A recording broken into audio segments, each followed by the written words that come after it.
ចាប់ច្រៀងលើមេឃស្វាយពន្លឺថ្ងៃរះពីជុំភ្នំ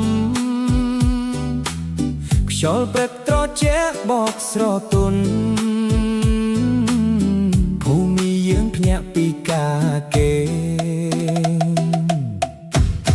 បាយដាំបាយនៅក្នុងផ្ទះពុកត្រៀមចេញទៅវាលស្រែ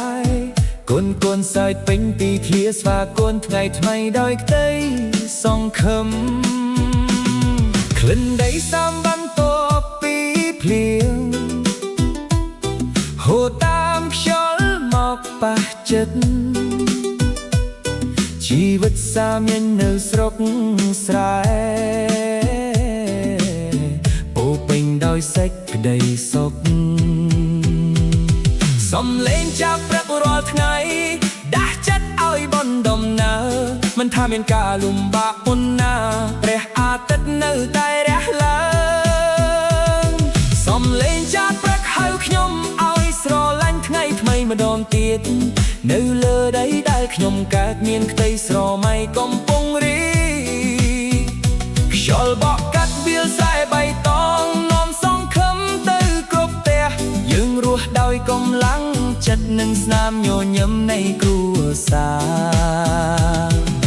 ក្មេងតូចដើរទៅសាលាអ្នកចាស់អង្គុយក្រោមលប់ឈើសូរស័ក្តិគោនៅចុងភូមិជាបទភ្លេងនៃជីវិត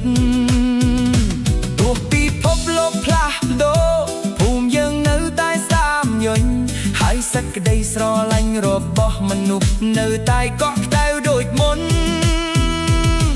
រាល់ព្រឹកគឺជាអំណោយថ្មីឲ្យយើងចាប់តាមសាជាថ្មីសំលេងចាប់តូចចុចទាំងនោះបងរៀនឲ្យយើងមានក្តីសង្ឃឹម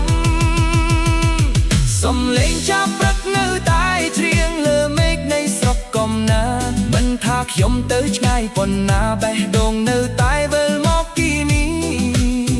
ជាមួយសរចាប់នឹងពន្លឺថ្ងៃខ្ញុំចាប់តាមផ្ទៃស្រមៃថ្មីសំលេងចាប់ព្រឹកនៃភូមិយើងនឹងស្ថិតក្នុងចិត្តជារៀងរហូត